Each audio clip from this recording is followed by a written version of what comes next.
नमस्कार, मैं किरण चौधरी अपने YouTube चैनल पर आप सभी का हार्दिक स्वागत करती हूँ। हम पढ़ रहे हैं राजस्थान की ज्योग्राफी। राजस्थान की ज्योग्राफी में हमारा टॉपिक चल रहा है राजस्थान का अपवाह तंत्र। देखिए, राजस्थान के अपवाह तंत्र के अंतर्गत राजस्थान के अपवाह को हमने 3 भागों में बांटा था। आंतरिक अपवाह की नदियाँ, अरब सागर की नदियाँ और बंगाल की खाड़ी की नदियाँ। इन तीनों प्रकार के अपवाह तंत्र का हम विस्तार से अध्ययन कर चुके हैं। मुख्य नदियां हैं, उनकी सहायक नदियों को जो है ट्रिक से और मानचित्र में हर तरीके से हमने बहुत अच्छे से समझने की कोशिश की। देखिए, आज इसी टॉपिक के अंतर्गत जो नदियों पर जो इम्पोर्टेंट जो त्रिवेणी संगम जो बनते हैं, हम उनकी बात करने जा रहे हैं। सबसे पहले हम ये देखते हैं कि त्रिवेणी संगम कहते किसे हैं। तो अगर आप नाम को ध्यान से देखोगे, समझने की कोशिश करोगे, तो आप आसानी से पता लगा लोगे। त्रि से का मतलब 3, त्रि का मतलब 3, वेणी का मतलब जो है, वेणी का मतलब नदी यानी, और संगम का मतलब होता है मिलन। जहाँ 3 नदियों का मिलन होता है उसे कहते हैं त्रिवेणी संगम। तो समझ में आ गया होगा, हम त्रिवेणी संगम की बात करने जा रहे हैं और हम राजस्थान के ऐसे स्थानों की बात करेंगे जहाँ 3 नदियाँ आपस में मिलती है। तो ये बताइए कि हम ऐसा क्यों करने जा रहे हैं जहाँ 3 नदियाँ आपस में मिलती है, हम उनकी चर्चा। वो इसलिए क्योंकि भारतीय संस्कृति के अंतर्गत जो 3 नदियों का जो मिलन स्थान होता है वो बहुत ही जो है इम्पोर्टेंट होता है। धार्मिक दृष्टि से जो है वो स्थान बहुत महत्वपूर्ण स्थान है, क्योंकि इन 3 नदियों के संगम पर जो है कई मंदिर और इस तरीके से बने हुए हैं। वहाँ पर जो स्नान करना है वो भी धार्मिक दृष्टि से बहुत महत्वपूर्ण माना गया है। इसलिए जो ये राजस्थान के जितने भी त्रिवेणी संगम है वो बहुत महत्वपूर्ण है। यहाँ से मैं कहूँ क्वेश्चन किस तरीके से पूछा जाएगा, तो ज्योग्राफिकली भी यहाँ से क्वेश्चन लिया जाएगा, और जो आपकी धार्मिक वो जो कला और संस्कृति है उसके अंतर्गत भी यहाँ से क्वेश्चन लिया जाता है। तो इन त्रिवेणी संगम का हम अध्ययन करेंगे, राजस्थान के जो इम्पोर्टेंट त्रिवेणी संगम है वो, और वहाँ से किस तरीके से क्वेश्चन पूछे जाते हैं, दोनों की हम बात करेंगे। तो देखिए, कौन कौन से त्रिवेणी संगम है जहाँ पर 3 नदियों का मिलन होता है और वो किस तरीके से हमारे लिए इम्पोर्टेंट है और किस तरीके से क्वेश्चन पूछा जाता है। तो सबसे पहले हम बात करेंगे सोम, माही और जाखम। माही नदी का अध्ययन किया था तो हमने मानचित्र में भी इस त्रिवेणी संगम को देखा था, लेकिन वैसे ये त्रिवेणी संगम हम देख चुके हैं, नदियों वाले जो नदियाँ पढ़ी है उस चैप्टर में। पर हम यहाँ जो राजस्थान के इम्पोर्टेंट जो त्रिवेणी संगम है उनकी एक साथ बात करेंगे, ताकि हमें ध्यान रहे कि कितने त्रिवेणी संगम है और कौन कौन से स्थान पर है। तो सोम, माही और जाखम 3 नदियों का मिलन होता है। कहाँ होता है? नव टापरा बेणेश्वर धाम डूंगरपुर में। अब देखिए, मेला लगता है यहाँ पर माघ पूर्णिमा को, और इसे कहते हैं आदिवासियों का कुंभ। अब देखिए, ये जो मैटर है अपना, वहाँ से क्वेश्चन किस तरीके से पूछा जाएगा। या तो ये बोला जाएगा बेणेश्वर धाम में कौन सी 3 नदियों का मिलन है, तो हमें अच्छे से याद रखना होगा सोम, माही और जाखम 3 नदियाँ। एग्जाम में जो है इन 3 नदियों में से एक में ये तीनों ऑप्शन में रहेंगे और बाकी में जो है अन्य नदियाँ दे दी जाएगी। तो सबसे पहले हमें ध्यान रहना जरूरी है कि कौन सी 3 नदियाँ मिलती है, तो सोम, माही और जाखम। अगला क्वेश्चन यहाँ से पूछा जा सकता है कि जो त्रिवेणी संगम है सोम, माही और जाखम निर्माण करती है वो किस स्थान पर करती है। तो ध्यान रखना है कि ये 3 नदियाँ मिलती है नव टापरा बेणेश्वर धाम डूंगरपुर में। दूसरा क्वेश्चन इस तरीके से, कला संस्कृति में इस तरीके से पूछा जाएगा बेणेश्वर धाम में मेला कब भरता है, तो माघ पूर्णिमा को जो है ये बेणेश्वर धाम डूंगरपुर में मेला लगता है। इस तरीके से पूछा जा सकता है बेणेश्वर धाम त्रिवेणी संगम किस जिले में है, डूंगरपुर में।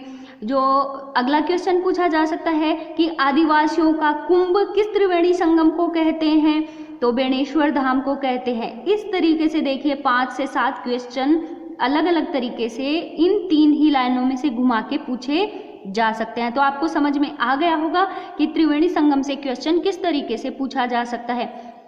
अब हम इसको थोड़ा ट्रिक से याद कर लेते हैं, क्योंकि एक त्रिवेणी संगम को तो याद कर लेंगे लेकिन अन्य त्रिवेणी संगम आएंगे तो कंफ्यूज हो जाएगा कि कौन सी नदियाँ मिल रही है। तो जसमा बेन, जैसे जाखम, सैसे सोम, मासे माही, बेसे बेणेश्वर धाम। याद हो गया आपको अच्छे से? जसमा बेन ट्रिक को ध्यान रख लीजिए। सोम, माही और जाखम 3 नदियां हो गई। बेसे बेणेश्वर धाम डूंगरपुर में माघ पूर्णिमा को और आदिवासियों का ये कुंभ है। अगले त्रिवेणी संगम की हम बात करते हैं जहां 3 नदियां मिलती है। जब हमने चंबल नदी का अध्ययन किया था तब भी हमने त्रिवेणी इस संगम को उस मानचित्र में देखा था। तो 3 नदियां मिलती है, चंबल, बनास और सीप। हमने देखा था कि जो बनास नदी है उसमें राजस्थान से चंबल नदी सवाई माधोपुर में आके मिलती है और मध्य प्रदेश से एक नदी आती है सीप नदी, ये चंबल और ये बनास। और सवाई माधोपुर के जो रामेश्वरम में, कहाँ हो रहा है ये? रामेश्वरम में इस त्रिवेणी संगम का निर्माण होता है। तो ध्यान रखिए, कौन सी, पहला क्वेश्चन, कौन सी 3 नदियां? चंबल, बनास, सीप। कहाँ पर? रामेश्वर घाट। रामेश्वर घाट कहाँ? सवाई माधोपुर। सवाई माधोपुर में कौन सा त्रिवेणी संगम? रामेश्वर घाट। ठीक है। कला संस्कृति से देखें तो मीणा जनजाति का पवित्र स्थान रामेश्वर घाट, मीणा जनजाति का प्रयागराज रामेश्वर घाट। अब इसको ट्रिक से याद कर लेते हैं। सी चबराम, सी से सीप, चैसे चंबल, बैसे बनास, रा से रामेश्वर, मैं से माधोपुर। सवाई लगा दीजिए। तो सी चबराम से आपको पूरा ये त्रिवेणी संगम अच्छे से याद हो गया होगा। तो कौन सी 3 नदियाँ? चंबल, बनास, सीप। कहाँ? रामेश्वर घाट, सवाई माधोपुर में। मीणा जनजाति का पवित्र स्थान है और मीणा जनजाति का इसे प्रयागराज भी कहते हैं। अगले त्रिवेणी संगम की हम बात करते हैं। कौन सी 3 नदियां बना रही है? बनास, बेड़ज और मेनाल। कहाँ बना रही है? भीलवाड़ा के बीगोद में। जब हमने बनास नदी का अध्ययन किया था तब हमने इस जो है त्रिवेणी संगम की बात की थी। बीगोद भीलवाड़ा में। ट्रिक से याद कर लीजिए। मे से मेना से मेनाल, बे से बेड़ज, बै से बनाज, बी से बीगोद, भी से भीलवाड़ा। तो कौन सी 3 नदियां मिल रही है?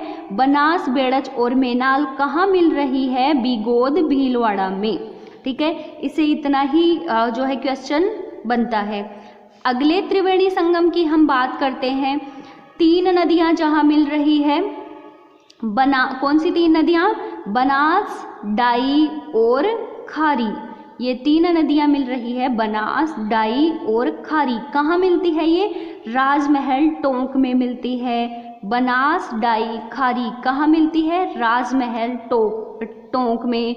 ट्रिक इसकी याद कर लीजिए। बड़ाई, खारीज, बैसे बनास, डा से डाई, फिर डाई से डाई, खा से खारी और री से राजमहल। तो याद हो गया राजमहल। ध्यान रखना है कि कहाँ है राजमहल? टोंक में। तो बड़ाई, खारीज, बनास, डाई और खारी 3 नदियों का संगम होता है राजमहल टोंक में। इसके अलावा एक जो है त्रिवेणी संगम की हम और बात कर लेते हैं। बनास, बांडी और मासी, ये 3 नदियां मिलती है। बनास, बांडी और मासी कहाँ मिलती है? देवधाम जोधपुरिया में। देवधाम कहाँ? देवधाम जोधपुरिया कहाँ है? टोंक में। देखिए बनास नदी 3 त्रिवेणी संगम बना रही है। आप इस चीज़ को, इस फैक्ट को भी ध्यान रखिए। बनास नदी 3, जब बनास नदी का अध्ययन किया था तब भी हमने ये बात करी थी कि बनास नदी पर 3 त्रिवेणी संगम बनते हैं। ये एक ऐसी अकेली नदी है जो 3 त्रिवेणी संगमों का निर्माण करती है, बनास, बेड़ज और। तो इसलिए कंफ्यूज नहीं होना है आज, इसीलिए हमने एक साथ इनको लिया है ताकि कंफ्यूजन ना हो। बनास पे बनास, बेड़ज और मेनाल, फिर आगे बनास, डाई और खारी, फिर बनास, बांडी और मासी। इस तरीके से बनास पर ये 3 त्रिवेणी संगम बनते हैं। एक बन रहा है बीगोद भीलवाड़ा में, एक राजमहल टोंक में और दूसरा भी देवधाम जोधपुरिया टोंक में बन रहा है। सबसे इम्पोर्टेंट तो देखो ये 2 है जहाँ से बहुत बार अधिकांश क्वेश्चन इन दोनों से पूछा जाता है, पर जो है हमें इन तीनों को भी अवॉइड नहीं करना है, क्योंकि हम एग्जामिनर के दिमाग का अंदाज़ा नहीं लगा सकते वो किस तरीके से कहाँ से क्वेश्चन पुटअप कर ले। इसलिए इन तीनों को भी हमें ध्यान रखना है और इन दोनों को तो एकदम दिमाग में अच्छे से बिठा लेना है। देखिए मैंने ट्रिक भी लगाई है, ताकि कुछ स्टूडेंट्स ऐसे होते हैं जिनको ट्रिक से बहुत अच्छे से समझ में आता है, तो उनके लिए ट्रिक है। और वैसे देखा जाए तो हर चीज़ को अगर हम समझ के चलते हैं तो ट्रिक की आवश्यकता नहीं पड़ती। अगर मानचित्र में आपको पता है कि बनास नदी में चंबल नदी जो है रामेश्वरम सवाई माधोपुर में आके मिलती है, एक मध्य प्रदेश से निकलती है, वो इधर आती है सवाई माधोपुर की तरफ और मिल जाती है। तो एक चीज़ बताइए, मानचित्र में नदियों वाले चैप्टर में आपने अच्छे से याद किया तो क्या कभी आप इस त्रिवेणी संगम को भूल पाओगे? बिल्कुल नहीं भूल आप सकते। फिर भी चलो, सबका अपना अपना अपने अपने तरीके से दिमाग चलता है, हमें किसी भी तरीके से समझना है, बस हमें समझना है। तो बताइए, आज का ये 2 त्रिवेणी संगम थे राजस्थान के, ये टॉपिक आपको कैसा लगा? अच्छा लगा है तो वीडियो को लाइक कीजिए, शेयर कीजिए और चैनल को सब्सक्राइब करना बिल्कुल मत भूलिएगा। और नेक्स्ट वीडियो तक के लिए धन्यवाद।